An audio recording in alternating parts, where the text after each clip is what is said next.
రోమిలికి రాసిన పత్రిక 11వ అధ్యాయము 17వ వాక్యాన్ని జ్ఞాపకం చేసి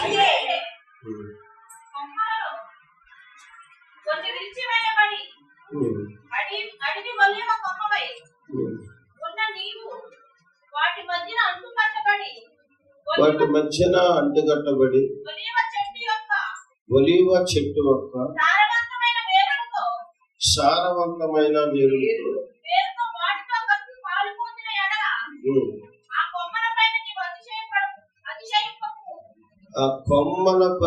ఆ కొమ్మల పైన నువ్వు అతిశయించితివా? వేరు నిన్ను భరించుతున్నది గాని నీవు వేరుని భరించుటలేదు. చాలా రోమిలికి రాసిన పత్రికలో సగటు మాటలో దేవుడు మనకు తెలియపరుస్తున్నాడు. మనకు కళ్ళకు కనపడేది ఏంటివి? ఒక చెట్టు వేసామనుకోండి, ఏరు కనపడదు, మనకు ఏరు కనపడదు, కొమ్మలు కనపడతాయి. కొమ్మలు దట్టంగా ఉన్నాయో లేవు అని చూస్తాం. మంచి ఫలాలు ఇస్తుందా లేదా అని చెప్పి చూస్తాం. కానీ ఎవడో గమనించాడు. ఏం గమనించాడంటే దాని లోపల వేరు ఒకటి ఉంది. ఆ వేరు ద్వారాగా కొమ్మలకి జీవాన్ని ఇస్తుంది. కనుక ఆ వేరు లేకపోతే ఆ కొమ్మలు ఫలించవు, కొమ్మలు పచ్చదనంగా ఉండవు. ఏ ఏరట ఇది? మళ్ళీ చదవండి మీరు. సారవంతమైన ఏ వేరట? సారవంతమైన వేరు. సారవంతమైన వేరు, సారాన్ని ఇస్తున్న వేరు, జీవాన్ని కలగజేస్తున్న వేరు. కొమ్మల వైపే చూస్తాం మనం, చెట్టు వైపు చూస్తాం. కానీ కనపడకుండా ఒకటి ఉన్నది. ఆ కనపడకుండా ఉన్న వేరే ఆ కొమ్మలు ఫలించడానికి కానీ, ఆ కొమ్మలు ఫలించడానికి కానీ, ఆ కొమ్మలు పచ్చగా ఉండడానికి కానీ ఏరు ఒకటి కాదు. వేరు లేకుండా చెట్టు ఎక్కడ కూడా ఫలించదు. అలాగే క్రీస్తు అనే ఆ కృప లేకపోతే ఒక కుటుంబం కూడా జీవించలేదు. ఈరోజు మనం తెలుసుకోవాల్సిన మాట ఏంటంటే, సమయం కూడా కొంచెం మనది కనుక చెబుతున్న మాట ఏంటంటే, మన కనుల ముందు కనపడ్డదాన్ని మనం ఆలోచిస్తాం. వాస్తవానికి వేరు సారవంతమైన వేరుగా ఉంటేనే తప్ప నుంచి ఆ చెట్టు ఫలించింది. ఆ ఏరు సరైన రీతిగా ఉండకపోతే ఆ చెట్టు ఫలించింది. ఒక్కొక్కసారి చూసారా, ఏరుకు శదలు పెట్టిందేమో అందుకే చెట్టు వెండిపోతుంది అంటారు. ఏరు ఎక్కడో కనపడకుండా ఉంది కదా, దానికి శదలు పెట్టి చెట్టు ఎందుకు ఎండిపోవాలా అంటే, ఎక్కడి నుంచి సారాన్ని అందజేస్తాడు, ఎక్కడి నుంచి అందజేస్తాడు. కనుక ప్రతి అవసరతలు కూడా క్రీస్తు యేసు మహిమలో దేవుడు తీరుస్తున్నాడు. కనుక మొదటిగా మనం జ్ఞాపకం చేసుకోవాల్సింది ఏంటంటే యేసయ్యనే. మన వాక్యంలో చిన్న సాక్ష్యం చెప్పుకోవాలి. గత సంవత్సరం నుండి ఎంజియోగ్రామ్ చేయించుకుందామంటే విజయవాడ 2 సార్లు వెళ్ళి వచ్చాను. వెళ్తా ఉన్నాక 15,000 16,000 అట్లా అయితే ఉన్నాయి. టెస్ట్ చేస్తున్నారు, బాడీ టెస్ట్ అన్ని చేస్తున్నారు. కానీ ఏమీ లేదయ్యా, నీకు ఎంజియోగ్రామ్ అక్కర్లేదు, గుండె ప్రాబ్లం ఏం లేదు అంటున్నారు. ఇంటికి వస్తున్నా, మళ్ళా రేపు వస్తా ఉంది. ఆ రీతిగా బాగా బలహీనత ఎక్కువ అవుతుంది. మళ్ళా డబ్బు ఖర్చు పెట్టాలంటే మరొక 4 రోజులు 2 నెలలు ఆగి మళ్ళీ రూపాయలు ఉన్నటువంటి. ఎందుకంటే సాలిసాలని సేవ అయిపోయింది. సమృద్ధి కలిగిన సేవగా ఇంకా మార్చగల సాలిసాలని సేవ. ఇందులోనే మరి అన్ని చూసుకుంటూ రావాలి. మళ్ళా నా గురించి కూడా, ఎందుకంటే పిల్లలు వాళ్ళు చేస్తున్న పనులు నాకు చూపించేంత ఇదేమి కాదు. వాళ్ళ మీద నేను ఆశ్రయపడలేను, వాళ్ళ మీద ఆధారపడలేను. కానీ సేవలోనే ఏదో రకంగా చూసుకోవాలి. మరోసారి ఖమ్మం వెళ్ళాం. అక్కడ కూడా అన్ని టెస్ట్ చేశారు, కానీ యాంజియోగ్రామ్తో పని లేదన్నారు. ఈ రీతిగా ఇది 4వసారి అన్నమాట. మొన్న సడన్గా ఇది మా పిల్లలు కూడా చెప్పలేదు. ప్రభాకర్ చెప్పి, అయ్యా ఒక్కడికి రా, డబ్బులు నా దగ్గరుండి కాదు, ఒక విశ్వాసం ఏంటంటే దేవుడు ఏదో రకంగా సాయం చేస్తాడు అనే విశ్వాసంతో వెళ్ళాను. కిరణగారని ఆటోలు, ఆయన ఖమ్మంలోనే ఉంది. ఇంత సంగతి అన్న, మీరు రాండి, నేను ఒక 10,000 సాయం చేస్తాను, తర్వాత మీరు బాధపడుతుంటే ఆయన కూడా నాతో పాటు వచ్చాడు. ఈసారి యాంజియోగ్రామ్ చేయించుకోండి, రవ డబ్బులు మీరు చూసుకోండి, నేను ఒక 10,000 ఇస్తాను అన్నాను. ఆయన 10,000 ఫోన్ చేశారు. ఆ 10,000 ఆశ్రయంగానే నేను వెళ్ళాను. వెళ్ళిన తర్వాత ఇక కొంతమందికి సంఘానికి కూడా ఫోన్ చేశారు, ఇది పరిస్థితి అని చెప్పి, అమ్మ ఇది పరిస్థితి అని ఫోన్ చేశారు. ఫోన్ చేసినప్పుడు ఎవరు కూడా కాదనుకున్నారు. దేవుడు మహాకృపను బట్టి వారికి వీలైనంత వరకు పంపించారు. ఇక దగ్గరుండి కృపాకరే మొత్తం ఆయనే ఆ గేట్ కాడ ఉన్న వ్యక్తితో మాట్లాడాడు. ఎందుకంటే ఆ రోజు యాంజియోగ్రామ్ జరగదు, చాలా టైం అయిపోయింది. మేము పోయారికి యాంజియోగ్రామ్ జరగదు. ఆయన ఊరికి వెళ్ళాలట, వాళ్ళు 5వ తారీఖు దాకా రాడు అని చెప్పి కృపాకర్ ఏం చేయాలి అర్థం కాక నాకు కూడా చెప్పుకోకుండా గేట్ కాడ ఉన్న ఆయనకి ఇస్తానయ్యా మీకు అని చెప్పి మాట్లాడి ఒక 2,000 15,000 ఇస్తున్నాడు. ఆయనకి ఇస్తానంటే ఆయన ఏం చేశారు తెలిసి, అప్పటి వరకు ఇల్లు పడదాం, ఆయన డైరెక్ట్ గా డాక్టర్ గారితో మాట్లాడి ఓకే చేసి ఇప్పుడు వస్తే చేస్తారట అని డాక్టర్ గారితో మాట్లాడి ఆ నుంచి నన్ను తీసుకుని వెళ్ళి మళ్ళా చివరి టెస్టులు చేసి డైరెక్ట్ యాంజియోగ్రామ్ తీసుకెళ్ళాను. చూడండి, నా పిల్లలు ఉన్నప్పుడు దగ్గర అందరూ ఉన్నప్పుడు ఇలాంటివి ఏం జరగలేదు. కానీ లేనప్పుడు అది జరిగినప్పుడు నేను అనుకున్నాను, మనిషికి ఎవరు ఆధారం అంటే మనం అనుకుంటాం, కానీ ఆ సమయాన్ని బట్టి దేవుడే మనకు ఆధారం. ఆ సమయంలో దేవుడే ఆధారం. ఆ సమయంలో దేవుడు కృపాకరణ ఏర్పాటు చేసి ఆయన దగ్గర అన్ని చూసుకున్నాడు. ఆయన అంటున్నాడు, నేను లోపలికి వస్తానంటే వాళ్ళు రానివ్వట్లేదు. ఎవరు లేరంటే నేను రావాలంటే అని అంటాడు. ఆయన లేదు, మీ బయట ఎందుకే ఆయన లోపలికి. ఆ నరానికి అది ఎక్కించేటప్పుడు మాత్రమే చాలా బాధ అనిపించింది. అది ఎక్కించిన తర్వాత టీవీలో నేను చూస్తూ ఉన్నాను, డాక్టర్ గారు చేస్తూనే సగం ఒక 7 నిమిషాలు 8 నిమిషాలు అయిన తర్వాత ఆయన నా దగ్గరే ఉండేది చేస్తూ నా భుజం మీద చేసి ఏమనుకున్నాడు, అసలు ఏ ప్రాబ్లం లేదండి, రక్తనాళాలన్నీ కూడా క్లారిటీగా ఆడుతూ ఉన్నాయి, పేరేంటి వాల్స్ అన్ని కూడా బాగున్నాయి, ఏకే మాత్రం కూడా తేడా లేదండి, బాగా ఉన్నవా నువ్వు, ఆరోగ్యకరంగా ఉన్నావని చెప్పాను. తర్వాత నాకు అనిపించింది 20,000 రూపాయలు నష్టం ఈరోజు. ప్రభువా ముందుగా తెలియపరిస్తే బాగున్నాడు. ముందుగా తెలియపరిచిన ఎన్నో అవకాశాలు దేవుడు ఇచ్చాడు. అయినా కానీ ఆ బలహీనత గురించి తప్పనిసరిగా యాంజియోగ్రామ్ చేయించుకుంటేనే మంచిది అన్నట్టుగా చూస్తాం. ఆధారం లేని స్థితిలో ఉన్నప్పుడు దేవుడే మనకి ఆధారం. ఆ చిన్నబ్బాయి కూడా ఒకసారి 10,000 పంపించేది. వాళ్ళ మీద ఆధారపడలేదు, ఎందుకంటే వాళ్ళున్న పరిస్థితి బాగుంది. ఉన్న సేవేమో సాలి సేవ అయిపోయింది.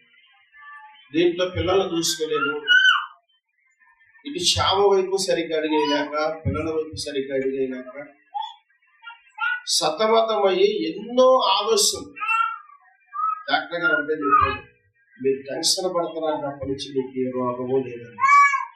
దేవునికి స్తోత్రం. ఇక ఆ డాక్టర్ గారు చెప్పడం ఒక్కసారి కాదు, ప్రతిసారి ప్రతి డాక్టర్ చెప్పింది కూడా అదే, మీరు టెన్షన్ పడుతున్నారు. ఏంటి నా టెన్షన్ ఏంటంటే, నా దుర్వ్యసనాలన్నీ మానేసుకున్నాను. నేనున్న జనాంగం మధ్య ఎప్పుడు తాగుడు తిరుగుడు అలాంటి జనాంగం మధ్య పుట్టే నేను. అలాంటిది ఒక నీతిమంతుడైన యేసుక్రీస్తు ఏరులో అంటుకట్టబడటానికి దేవుడిచ్చిన మహా దేవుడు క్రీస్తు. ఒక ముళ్ళ పొద కంటే భయంకరమైన స్థితి మాది. అలాంటి ముళ్ళ పొద లాంటి మా పరిస్థితిని అంజూరపు చెట్టు ఏరుకి అంటుగట్టబడినట్టుగా దేవుడు చూపించాడు. ఎంత జాగ్రత్తగా తీసుకొని వచ్చిన ఈ జీవితాలను ముందుకి సరైన రీతిగా నడిపించలేని పరిస్థితులు అయితే ఆ దేవుడు ఎప్పుడు నాకు ఏది అవసరమో అవసరాన్ని బట్టి సంఘ బిడ్డలను బట్టి నడిపిస్తాడు. చిన్న సంఘం, అడిగిన వాళ్ళని అడగలేము. అలాగని మౌనంగా ఉంటేనేమో పని జరగదు, మన అవసరాలు తీరదు. నీకు సిగ్గిడిసి ఒకవైపు అడగక తప్పలేదు, ఒకవైపున మనసులో బాధ. ఇలాంటి పరిస్థితి కనుక మనకి ఏం కనపడుతుంది అంటే, కొమ్మలు బాగున్నాయా లేదా, తెల్ల బట్టలు వేసుకుని ఉన్నారు లేదు, కారులో వస్తున్నారు లేదు, బైకుల మీద వస్తున్నారు లేదు అన్నట్టుగానే ఉంటుంది. ఒక మాట చెప్తాను నేను సంఘంలో. దేశవానికి ఏంటంటే వాళ్ళ ఆయన గారికి జాబు, అక్కడ ఎక్కడో 10 కోట్ల ప్లాట్ ఉంది, అది దాదాపుగా ఒక 2 కోట్లు చేసింది. మన మాట చెప్తాను. గాంధీ నగర్ ఇల్లు ఉంది, మరొక ఇల్లు కూడా గొప్ప ఇల్లు ఇచ్చాడు అని అనుకోండి. తన యేసువానికి తెలుసు, దేవుడికి తెలుసు ఏంటది ఎంత తప్పు. మహేష్కి ఏంటండి ఎంసూర్లో ఇల్లు కట్టేస్తున్నాడు, సత్తుల్లో కూడా 30 లక్షల రూపాయలు ఇల్లు ఉంది అని అనుకుంటారు. షాప్ పెట్టాడండి, పిల్లలకి డాన్స్ నేర్పిస్తున్నాడు, కావాల్సినంత డబ్బు వస్తుంది అనుకుంటారు. వాళ్ళు వెనకాల తప్పు ఉందో ఎవరికి తెలియదు. పైకి ఏం కనపడుతుంటారు. వంశీకి ఏంటండి ట్రాక్టర్ ఉంది, వ్యవసాయం ఉంది, చక్కటి పనోడు, సంవత్సరం వచ్చేసరికి 2 పంటలు పండిస్తుండో, మామిడి తోటలు కొంటుండో, మానగా సంపాదించుతుండో అని అనుకుంటారు. కానీ ఆయన వెనక్కి అంత అప్పులదు, మా నాన్నగారు జరుగుతున్న పరిస్థితి ఎవరికి తెలియదు. ఇంకో మాట చెప్పున, జాబ్ కావాల్సి ఉన్నదనుకోండి, అరుణాకి ఏంటండి నెలకు 30,000 వస్తుంది. అసలు ఆ జాబ్ గురించి అవి ఎంత బాధపడదో, ఇల్లు ఎంత కనీరు గార్చిందో, మా అక్క నా అంత ఉండేది ఎంత అయిపోయిందో ఎవరికైనా తెలిసిద్దా? ఆ బాధ ఎవరికైనా తెలిసిద్దా? సురేష్ గారికి ఏంటండి గవర్నమెంట్ జాబ్ వదిలించారు, రైటర్ గారు ఆయనకి ఏంటండి మాట చెప్పరా, వచ్చే జీతం అంతా కూడా కట్ అయిపోయి ఇంట్లో కూరగాయలు కూడా ఎత్తుక్కునే పరిస్థితిలో పరిస్థితి. అంటే బయటికి కొమ్మలు ఏం కనపడుతున్నాయి, కొమ్మలు ఎలా కనపడుతున్నాయి? దట్టంగా కనపడుతున్నాయి. కానీ ఇది దిట్టంగా ఉండడానికి కారణం ఏంటంటే ఏరు ఎంత సారవంతమైనదైతే అంతగా ఆ చెట్టు ఫలించింది. స్తోత్రం చెప్పండి. అంతగా ఆ చెట్టు ఫలించడానికి అవకాశం. అందుకే లోకాసు సువార్తలు అంటాడు, మనం ఏ వేరో త్వరగా మనం ఎలాంటి వేరో తెలుసుకుంది. లోకాసు సువార్త 8వ అధ్యాయము 13వ వాక్యం. రాతి నేల నుండి వారు ఎవరనగా వినినప్పుడు వాక్యమును సంతోషముగా వాటిని అంగీకరించువారు గాని వేరు లేనందున. ఈ రోజు మన సబ్జెక్ట్ అంతా ఏరు మీదనే వెళ్ళిపోతుంది. వేరు లేనందున. వినటానికి వింటాం, ఎన్నప్పుడప్ప బ్రతికితే నా బ్రతకాల, వాక్యానుసారంగా జీవించాలా అని అనుకుంటాం. మరి ఎందుకు వేరు లేదు అక్కడ? చదవండి. కొంచెము కాలము, కొంచెము కాలమేమో వాక్యాన్ని నమ్ముతారట. స్వాదన వచ్చినప్పుడు, లేదని చిన్న బలహీనత వచ్చినప్పుడు, ఆ పిల్లల బలహీనత ఏ ఆత్మకల్లా తగ్గకపోయినప్పుడు, అప్పుడు ఎవరి మీద వచ్చిందో తెలుసా? ఎవరి మీద అవిశ్వాసం వచ్చింది? దేవుని మీద అవిశ్వాసం వచ్చింది. దేవుని మీద అవిశ్వాసం వచ్చింది. తొలగిపోతారు. శ్రమలు వచ్చినప్పుడు తొలగిపోతారు. కొంతకాలమేమో మంచుకుంటారు, కొంతకాలం తొలగిపోతారు. ఇది దేవునికి ఇష్టమా? ఏరు ఎండిపోయే ఏరు దేవునికి ఇష్టమా? సారవంతమైన ఏరుగా బ్రతకాలను. స్తోత్రం చెప్పండి. హల్లెలూయా. క్రీస్తులాంటిగా ఒకటే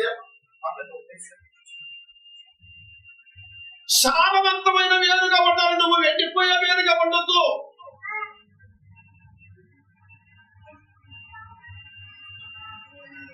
ఆ వేరు ఎన్ని ఇబ్బందులు పడిందో ఎవరికి తెలీదు.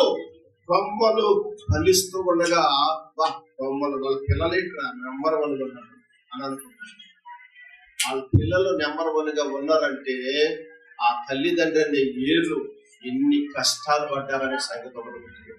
స్తోత్రం చెప్పండి. హల్లెలూయా. దేవునికి స్తోత్రం. ఇప్పుడు ఏరు ఏ ఏరట? కొంచెం కాలము శ్రమ వచ్చినప్పుడు, ఎన్ని శ్రమలు వచ్చినా తట్టుకోగలిగిన ఏరుగా ఉండాలా. సారవంతమైన ఏరుగా ఉండాలా. క్రీస్తుతో అంటుకట్టబడిన ఏరుగా ఉండాలి. అప్పుడే నువ్వు ఫలిస్తావు. ఒక పని మొదలు పెట్టావు, ఆ పనిలో 1 నెల అయింది, ఆదాయం ఏమి లేదు. 2 నెలలు అయింది, ఆదాయం లేదు, ఫలించట్లేదు. దాన్ని తీసి పక్కన పరేసి ఇంకో పని చేస్తానంటే మనస్సు అడియాసులు కలిగి తిరుగులాడుట కంటే ఎన్నో ఆలోచనలు. కృపాకరు ఆశీర్వాదం అంటారు. అయ్యా మా గురించి ఏమైనా చూపించారంటే ఏం చూపించట్లేదు. ఎందుకు ప్రార్థన చేయట్లేదు? మరి అలాంటప్పుడు చేస్తున్నాం, ప్రతిదేనం చేస్తున్నాం. మరి చూపించట్లేదు. ఎందుకు చూపించట్లేదు? కొంతమంది ఈ పిచ్చోళ్ళు ఉంటారు. ఏ పిచ్చోళ్ళు? కళల మీద ఆధారపడే పిచ్చోళ్ళు ఉంటారు. జాగ్రత్తగా ఏనండి. దేవుడు ఎప్పుడు చూపిస్తాడో తెలుసా? కళ గొప్పదే, కళ గొప్పదే.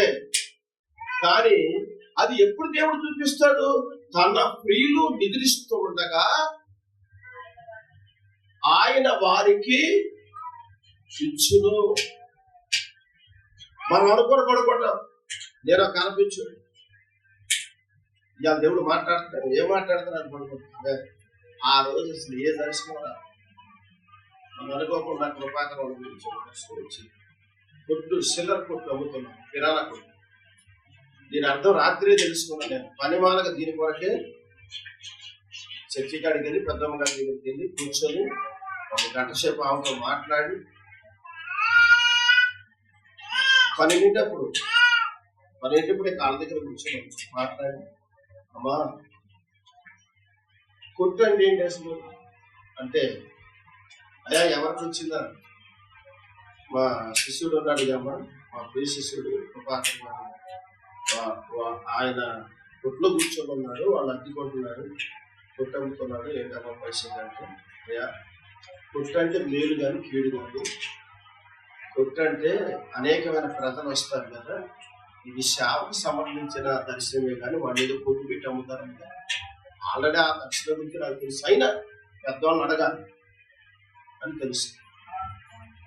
దేవుడు స్తోత్రం కలిగింది. ఏరు ఎన్ని కష్టాలు వచ్చినప్పుడు, శ్రమలు వచ్చినప్పుడు ఇక నా వల్ల కాదు అనుకుంటే ఆ ఏరు ఎండిపోతుంది తప్ప నుంచి సారవంతమైన ఏరుగా ఉండదు. నీ ఇంట్లో ఒక వేరు, వాళ్ళ ఇంట్లో ఒక వేరు, మీ ఇంట్లో ఒక వేరు. ఇది క్రీస్తునందు అంటుగట్టబడాలి. శ్రమలు వచ్చినప్పుడు తొలగిపోయే రీతిగా ఉండకూడదు. శ్రమలు వచ్చినప్పుడు తొలగిపోతే యేసోపు ఎలా దీవించబడతాడు? యేసోపు ఫలించేటి కొమ్మ. ఎందుకు ఫలించే కొమ్మగా మార్చబడ్డాడు? ఏరు క్రీస్తులు అంటుగట్టబడ్డాడు. స్తోత్రం చెప్పండి. శ్రమ వచ్చింది, కష్టాలు వచ్చింది, అయిన వాళ్ళు బాధ పెట్టారు, అన్నదమ్ములే దూషించారు, అన్నదమ్ములే చంపాలని చూశారు. అయినా ఎంత భయంకరమైన శ్రమ వచ్చినా ఆ ఏరు తట్టుకున్నదండి. అందుకే ఫలించేదిగా మార్చబడదు. తప్పకూడదా? నువ్వు ఫలించే టైం ఒకటి ఉంది, నీ కొమ్మలు దట్టముగా మార్చబడే టైం ఒకటి ఉంది. ప్రతి కొమ్మ విస్తారమైన కాపు కాసే సమయం ఒకటి ఉంది. అన్నిటికీ కారణం ఎవరు అంటే ఏరు. ఏరు తట్టుకోవాలి. అంటే ఇంట్లో పెద్దగా ఉంటున్నావు, నువ్వు క్రీస్తులు అంటుగట్టబడుతున్నావా? చిన్న శ్రమ వచ్చినప్పుడు తొలగిపోతున్నావా? శ్రమలో తొలగిపోతే గొప్పతనం అనుకుంటున్నావు నువ్వు. శ్రమలో నిలబడిన వాడు ధన్యుడు. శ్రమలో నిలబడిన వాడు ధన్యుడు.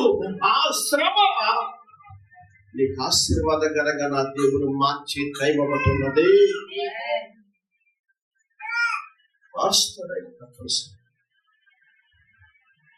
ఈరోజు ఈ సబ్జెక్ట్ ఎందుకు తీసుకోవాల్సి వచ్చిందంటే, ఇందాక మా చిన్నబ్బాయి చాలా సాక్షి చెప్పాడు, అద్భుతమైన సాక్షి. ఏంటి సాక్షి అంటే, నేను ఏడ్చాను అన్నది చూశాను. ఏడవాలి, నువ్వు నిలబడాలంటే ప్రభు పాదాలు పట్టుకొని ఏడవాలి. మనుషులు చూసి కాదు, తండ్రిని చూసి కాదు, తల్లిని చూసి కాదు, ప్రభు పాదాలు పట్టుకొని ఏడవాలి.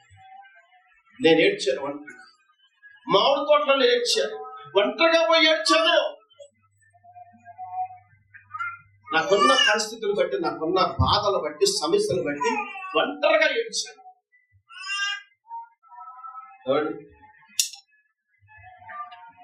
ఒక సమయం వచ్చినప్పుడు ఉండడానికి ఇల్లే లేని పరిస్థితుల్లో ఉన్నాను. నన్ను ఎన్నో శ్రమలు తట్టుకొని ఏంటి మా పరిస్థితి అని చెప్పి నిలబడి ఉండుట ద్వారాగా దేవుడు కార్యం చేశాడు. ఈరోజు చిన్న సేవలను ఈ రీతిగా బ్రతుకుతున్నామంటే క్రీస్తులో కాస్త కూస్తూ అంటుగట్టబడి ఉన్నాం కనుక ఆయన కృప చేద్దాం. లేదు, నాకు అక్కర్లేదని ఆరాధ్యే నేను వదిలిపెడితే మా అన్నదమ్ములు, మా బంధుమిత్రులు కానీ భయంకరం చెప్పే కదా, ముళ్ళ పొద లాంటి పరిస్థితి. ముళ్ళ పొదల మధ్యలో పుట్టిన ఒక మొక్కని నేను, ముళ్ళ పొదల మధ్యలో పుట్టిన ఒక మొక్కని దేవుడు పట్టుకున్నాడు. పట్టుకున్న తర్వాత ఒక మంచి మొక్కగా మార్చాడు. దేవుడికి మహిమ కలుగుతుంది. దేవునికి స్తోత్రం.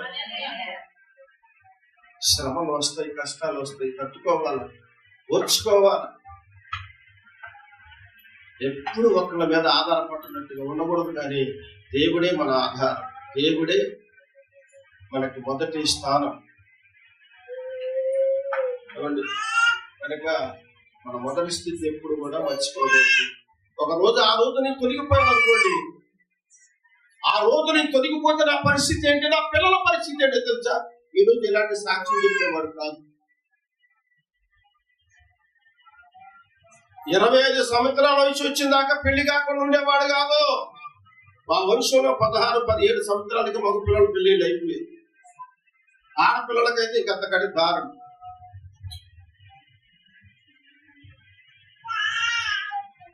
ఒక సాక్ష్యం చెప్పగలిగాడంటే కారణం ఏంటంటే, ఒకప్పుడు నేను తొలగిపోతే నా పిల్లల పరిస్థితి ఏంటి, మా బుద్ధి ఏంటి, ముళ్ళ పొదలాంటి బుద్ధి.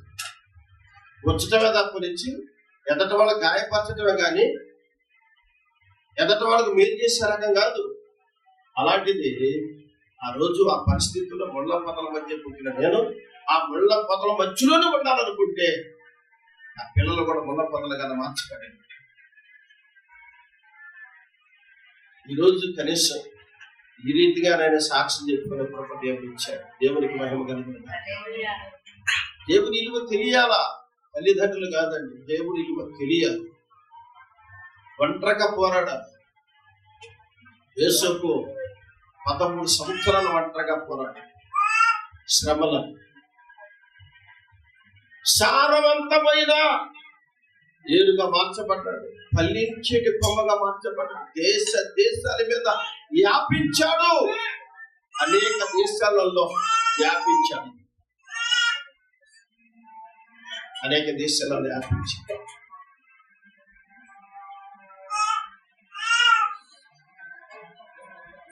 చూడండి, మరొక మాట మనం చూద్దాం. ఈ ఏరును సారవంతమైన ఏరుగా ఉన్నామా లేకపోతే ఎండిపోయిన ఏరుగా? 2 ఏళ్ళు చూపించారు.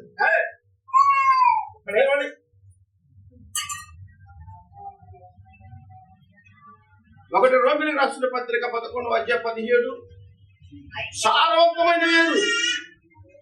లోక రాసిన సువార్త 8:13. ఇప్పుడు యెషయా గ్రంథం 5:24 చదవండి. యెషయా గ్రంథము 5:24 త్వరగా. అమ్మా, లోక నివాసులు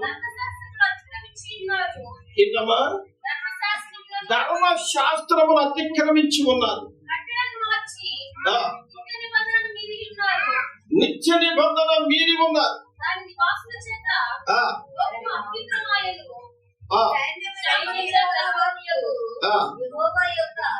సైన్యములకు అధిపతి యెహోవా యొక్క ధర్మశాస్త్రమును నిర్లక్ష్య పెట్టుదురు. ఇశ్రాయేలు పరిశుద్ధ దేవుని వాక్యము తృణీకరించుదురు. కాబట్టి అగ్ని జ్వాల కొయ్యకాలను కాల్చివేయినట్టు వారి ఏరు ఏమైపోనట? కూలిపోనట. ఎవరండి ఏరు? దేవుని వాక్యాన్ని నిర్లక్ష్యం చేసేవారు. దేవుని వాక్యాన్ని నిర్లక్ష్యం చేసేవారు. దైవ సేవకుని మాట నిర్లక్ష్యం చేసేవాడు దేవుని వాక్యాన్ని నిర్లక్ష్యం చేస్తాడు. ఎప్పుడో ఒక కుటుంబం గురించి నేను అద్భుతంగా చెప్తాను. అయినా దేవుడు ఇంకా కనికరించి ఆ కుటుంబాన్ని కాపాడుతుంది. మా మనవడు ఏనస్ అని నేను ఎండబడి వచ్చాను శుక్రవారం. ఒక పెరుగు ప్యాకెట్ తెస్తాడేమోనని ఫోన్ చేసి చెప్పా. ఇక్కడే మనం బయట ఉండగానే చెప్పాను. ఇదిగో వస్తాను అన్నాడు. 1 గంట దాకా కూడా అడ్రస్ లేదు. ఈ లోపల శారమ్మ తీసుకుని దేవుని వాక్యమును నిర్లక్ష్యం చేసేవాడు. వాళ్ళ నాన్న కూడా అంతే. ఏ స్వభావము నీకు వస్తుందో నీ పిల్లలకు కూడా అదే స్వభావం వస్తుంది. వాడికి ఒక ఆదివారం లేదు, ఏమీ లేదు. ఆదివారం వచ్చిందంటే ఎప్పుడు అయ్యగారు బయటికి వెళ్ళిపోతాడా, డ్రింక్ వేద్దామని చూస్తుంది. ఇప్పుడు స్టార్ట్ చేస్తాయి అల్లుడు. నా భార్యతో చెప్తా, కాకపోతే నీ నివాస స్థలం కదా నా ఇల్లు అని అంటా. అయినా సరే మరి ఏం చేస్తా, తప్పదు. నేను ఏదైనా యథార్థంగా మాట్లాడి దాని గురించి నేను బాధ పెట్టుకుంటే ఎదట వాళ్ళకి ఇంకో రకంగా అర్థమైంది. కానీ దేవుని శుభ మనం తినేటప్పుడు మన కాడ ఉండవలసిన మన సావాసం. లోతు సొదొమ గొమొర్రా సావాసంలో పడిపోయి ఆ కుటుంబం అంతా నాశనం అయిపోయింది. 6 నెలలు సావాసం చేస్తే వారు ఏమైపోతారంట? ఒకటైపోతారు. నీ పిల్లలు ఎక్కడ ఉంటున్నారు? ఎవరు సావాసం ఉంటున్నారు? తండ్రిగా నువ్వు ఎవరు సావాసం ఉంటున్నావు? ఒక కుటుంబము ఎవరు సావాసంలో బట్టి నువ్వు ఆశీర్వదించబడతావు. నేర్చుకోవాలి. భయం ఉందా? గంట కూడా రాలేకపోయిందంటే ఒకసారి నాకు పని ఉందంటే పని నేను రావడానికి వీలు పడదా గారంటే ఒక మాట. అంటే ఏంటి పరిస్థితి? మొదటి నుంచి ఏంటంటే మొదటి నుంచి ఏరు అంటే కుళ్ళిపోయిన వేరు, సరైన వేరు కాదు, ఎండిపోయిన వేరు. దీన్ని జీవింపు చేయాలనుకున్నాడు యేసయ్య. జీవింపు చేయాలనుకుంటున్నాడు. ఇంకో సంగతి తెలిసే, యాక్టివా బడి కొంటే నేను ఆ బడి తీసుకుపోయి 2 మొక్కలు తీసుకుని వచ్చాడు మా మామూలు. దాన్ని బాగు చేయించినందుకు 18,000 అయింది. ఆయన అది బాగుపడాలి, స్టార్ట్ అవ్వట్లా. దాన్ని అమ్మేసి వేరే కొత్త బండి తీసుకొని నెలకి 4,150 రూపాయలు కట్టుకుంటూ వస్తున్నాడు. ఎవరి వల్ల వచ్చింది నష్టం? ఒక్కసారి ఆలోచించాడు. మనిషికి ఎందుకు ఉన్నదండి ఆలోచన?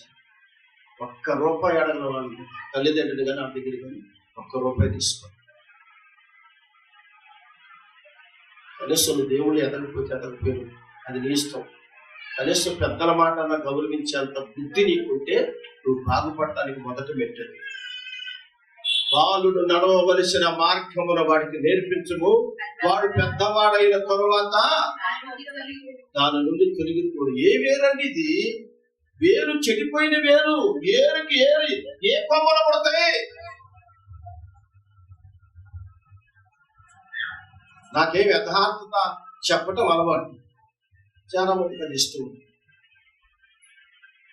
యథార్థం చెప్పకూడదు. దాసు మనస్సులో కుమిలిపోయేదానికంటే యథార్థతకు ఒప్పుకున్నవాడు ధన్యుడు. స్తోత్రం చెప్పండి. హల్లెలూయా. నేను లెక్క కట్టాను, ఎంత కట్టాలో తెలుసు. 1,70,000 కట్టాను. నేను కొన్నదానికి, నువ్వు పోగొట్టిన దానికి, బాగు చేయించిన దానికి, నేను కొన్నదానికి, ఇప్పుడు కట్టుకున్న దానికి మొత్తం 1,50,000 కట్టాను.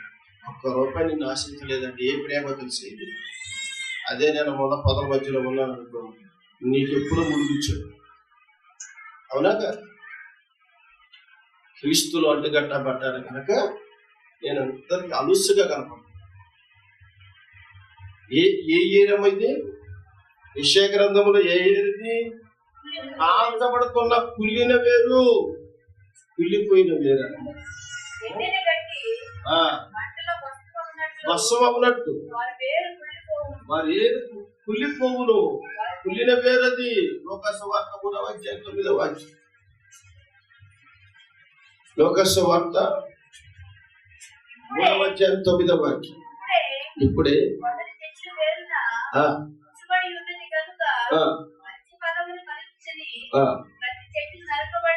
ఎందుకని ఏరెందుకు నరకాల? ఏరుని ఎందుకు నరకాలంటే ఏరు నరికించే చెట్టు అంతా ఇడిపోతుంది, కొమ్మలతో సహా, ఆకులతో సహా మొత్తం ఇడిపోతుంది. అందుకే దేవుడు చెప్తున్నమాట, ఇప్పుడే చెట్టు వేరు నా గొడ్డలి పెట్టబడి ఉన్నది, ఉంచబడి ఉన్నది. ఏ ఏరు మనం ఎలాంటి ఏరుగా ఉన్నాం? దేవునికి ఇష్టమైన ఏరుగా ఉన్నావా, అనిష్టమైన ఏరుగా ఉన్నావా? సారవంతమైన ఏరుగా ఉన్నావా, కుళ్ళిపోయిన ఏరుగా ఉన్నావా? ఏ ఏరుగా ఉన్నావు? ఎండిపోతున్న ఏరుగా ఉన్నావా?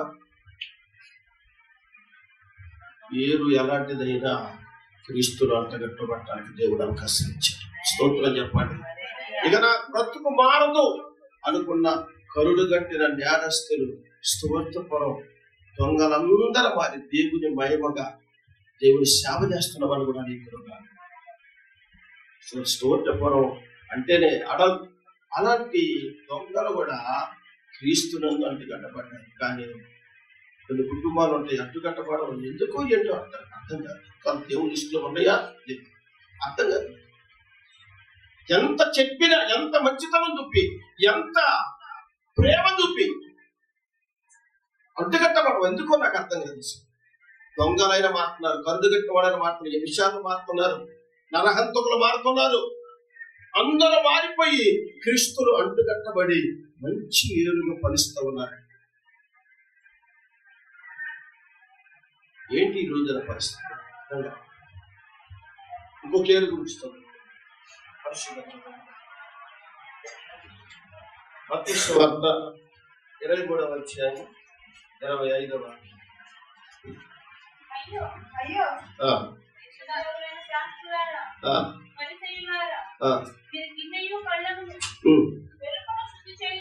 ఎల్లు పట్ట శుద్ధి చేయదురు కానీ మంచిగా మంచి బట్టలు వేసుకొని బైబిల్ పట్టుకొని మందిరానికి వస్తారు. కానీ చదువు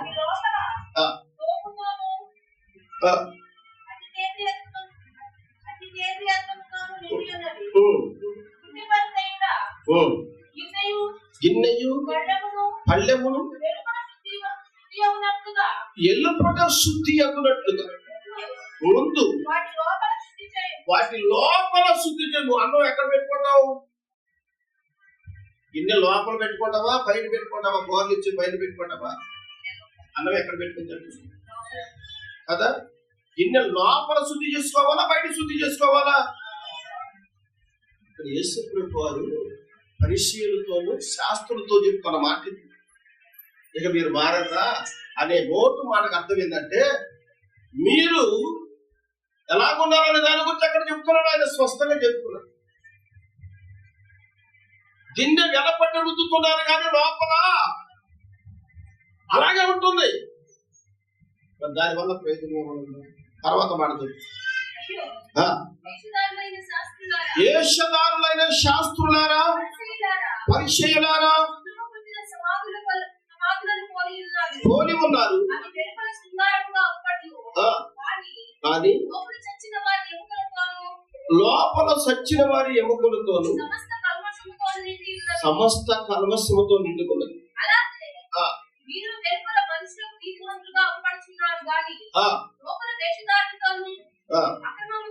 అక్రమముతో అయ్యో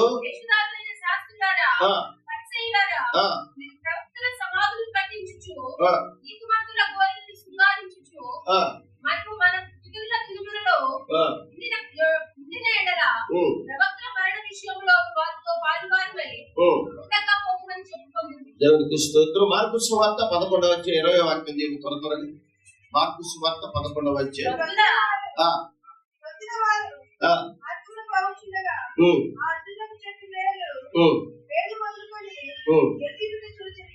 ఎన్ని ఉంటే చూసేది అంతకుముందు ఎంతగా ఎలా ఉన్నది? పచ్చిగా ఉన్నది, చాలా పచ్చిగా ఉన్నది. కానీ అది ఏమీ కనపడట్లేదని ఒక్క మాట అన్నాడట యేసయ్య. ఇక తర్వాత నువ్వు ఎన్నటికీ ఫలించక అన్నాడు. మరలా వాళ్ళ గ్రామానికి వెళ్ళి తిరిగి వచ్చుతున్నప్పుడు చూస్తేనట అప్పటికప్పుడేనట వేళ్ల నుంచి కొంబల వరకు మొత్తం ఏమైపోయిందట, ఎండి గుండుట చూశాను. సామెతల గ్రంథము 12:3 త్వరగా. సామెతల గ్రంథము 12:3 వాక్యం. ఏటి వలన? భక్తిహీనత వలన ఎవ్వరూ స్థిరపరచబడరు.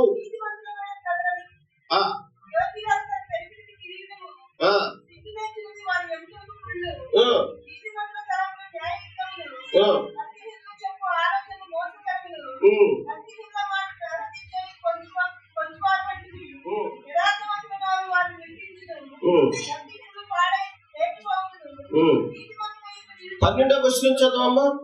12 వచనం. భక్తిహీనులు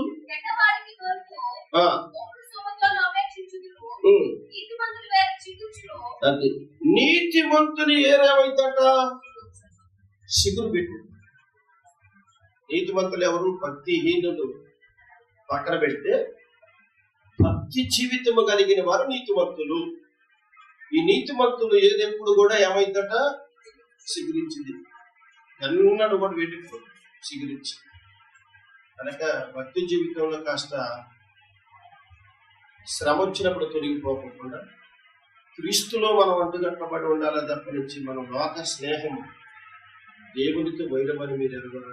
యాకోబు రాసిన పత్రికలో మీరు చదవద్దు లేనండి.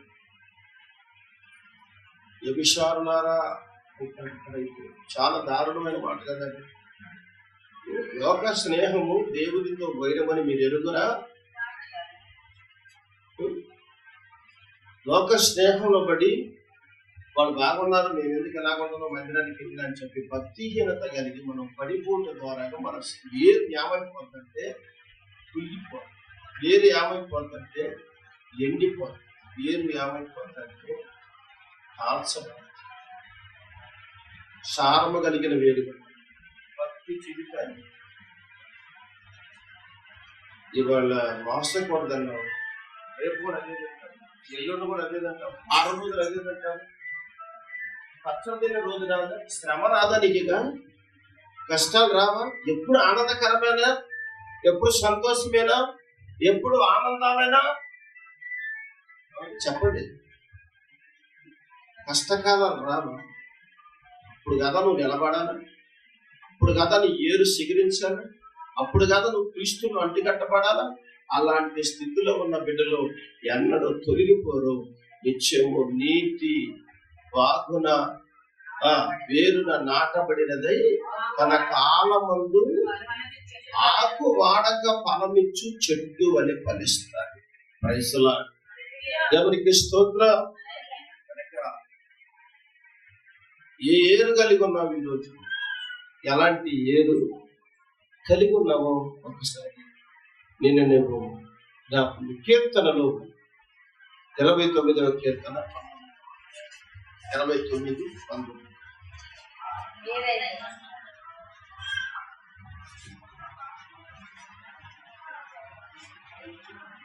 92వ కీర్తన 15. 92:15. వారు ముసలితనమందు ఇంకా సిగురు పెట్టుతుంది, సారము కలిగి పచ్చగా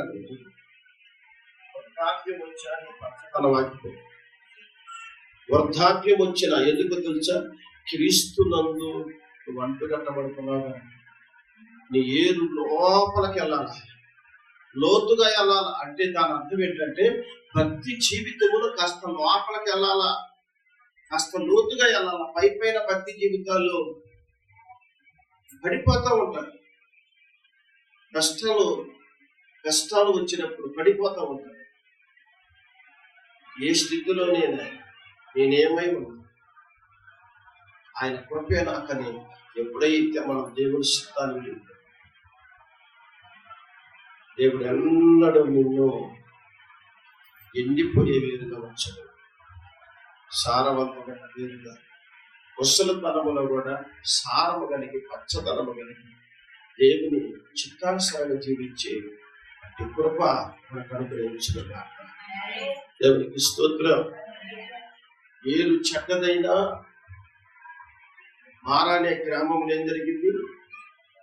నీళ్లు చెడ్డవే, కానీ ఎలీషా ఏం చేశాడు? దానిలో కొంత పిండి కలిపాడు. అప్పుడు ఎన్నో సంవత్సరాల కానించి చేదు నీరుగా ఉన్న ఆ ఊరందరూ తాగలేని నీరు ఆ క్షణం నుండి మధురమైన జలాలుగా మార్చవచ్చు. ఆ పిండి ఏంటో దేనికి సాదృశ్యం తెలుసా? నీవు మెత్తగా మార్చబడితే నీ ఎదుటనున్న ఏదైనా నీకు ఆశీర్వాదకరంగా మార్చబడింది. దేవునికి స్తోత్రం. కనుక కరుకుగా ఉండకూడదు,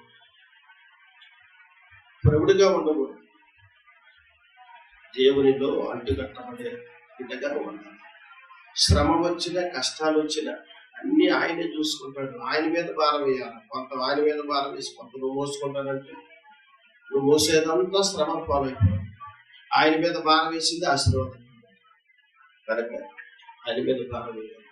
ముళ్ళ పొదల మధ్యలో పుట్టిన నేను ఈరోజు ఈ మాత్రమైన దేవుని సన్నిధిలో నడుస్తున్నామంటే ఆ ఏరు తీరే కాదు, క్రీస్తులో మాకున్న సేదులు తీసివేసుకుని అంటుకట్టబడ్డాం కనుక దేవుని కృపలో నడుస్తాం. ప్రతి కుటుంబం కూడా క్రీస్తులో అంటుకట్టబడ్డాం.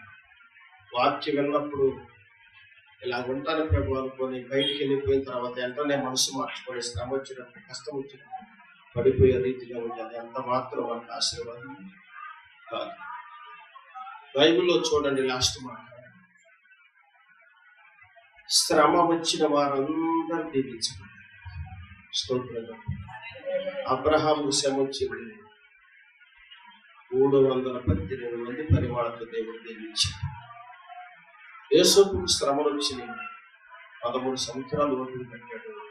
14 సంవత్సరాల నుంచి స్టార్ వెలిగిపోయినట్టుగా వెళ్ళిపోయాడు. అనేక దేశాల మీద ఒక మంచి నాయకుడిగా ఉన్నాడు. ఇస్సాకుకు శ్రమలు వచ్చింది, అవమానించారు, శత్రువులు తరివారు. ఓపికతో సహనంతో క్రీస్తునందు నిలబడ్డాడు. శత్రువులందరూ వచ్చి సమాధానం స్తోత్రం చెప్పండి. ఇలా చెప్పుకుంటూ పోతామంటే ప్రతి భక్తుడు దీవించబడిన దేవుని సన్నిధిలో బైబిల్ గ్రంథంలో ఉన్న భక్తులందరూ ఎవరైతే క్రీస్తునందు అంటుకట్టబడి ఉన్నారో శ్రమలు వచ్చినాయి. శ్రమలకు నిలబడిన వారందరూ ఒక ధన్యతగా మార్చుకుంటారు. దేవునికి మహిమ. కనుక మన శ్రమల కొరకు ఈ రోజు నాకు ఉదయాన ఒక మంచి వార్త ఏంటో తెలుసా. ఈ సేవకుడు ఫోన్ చేసి అమ్మ దగ్గర ఫోన్ చేసి, అయ్యా మీ గురించి దేవుడు నాకు మాట్లాడాడు. ఏంటయ్యా? కొద్ది కాలమే మీ శ్రమలంటే అది దేవుడే పెట్టాడట. స్తోత్రం చెప్పండి. హల్లెలూయా. సాతాను పెట్టిన శ్రమలు కాబోయే మీకు దేవుడే పెట్టాడట. ఆ దేవుడే నాతో మాట్లాడిన మాట, ఈ శ్రమలు యొక్క కొద్ది కాలములు తొలగిపోతున్నాయట. అది దేవుడు పెట్టిన శ్రమలే కానీ సాతాను పెట్టిన శ్రమలు కాదట. ఉదగడ గొప్పదాని మనం కాదండి, మన ఎదట వల్ల మనకు సాక్షిగా. దేవుడికి దేవునికి స్తోత్రం. కనుక ఎందుకు పెట్టాడు? పరీక్షించడానికి పెట్టాడు. యేసుకు ఎందుకు పెట్టాడు? అబ్రహాముకి ఎందుకు పెట్టాడు? ఇస్సాకుకి ఎందుకు పెట్టాడు? యాకోబుకు శ్రమలు ఎందుకు వచ్చినాయి అంటే దేవుడు పెట్టిన పరీక్ష. యోబుకు ఎందుకు పెట్టాడు? దేవుడు పెట్టిన పరీక్షలో వేస్తాను. నిలబడితే, అంటుకట్టబడితే ఖచ్చితంగా నువ్వు దీవించబడుతున్న ఒక రోజు అనేది రాదు. కనుక ఈ మార్గము యేసయ్య మనకి ఇచ్చిన శ్రేష్టకరమైన మార్గం. ఈ మార్గములు ముళ్ళు మొక్క అనేక రకాల కష్టాలు ఎదురైతే అన్నిటి నుంచి రక్షించగలిగిన 10 దినములే శ్రమలు మీకు కలుగును. నమ్మకంగా కనుక దేవుడి కృప ఆవరించే సమయం అనేది ఒకటి ఉంటుంది. ఆవరించినప్పుడు ఎవడో అప్పర్పణ తీసివేయలేదు. ఆవరించిన ప్రార్థన చేసుకున్నాం. ఈ రోజు వేరుగా ఉన్నాము, కుళ్ళిపోయిన వేరుగా ఉన్నాము, ఫలిస్తున్న వేరుగా,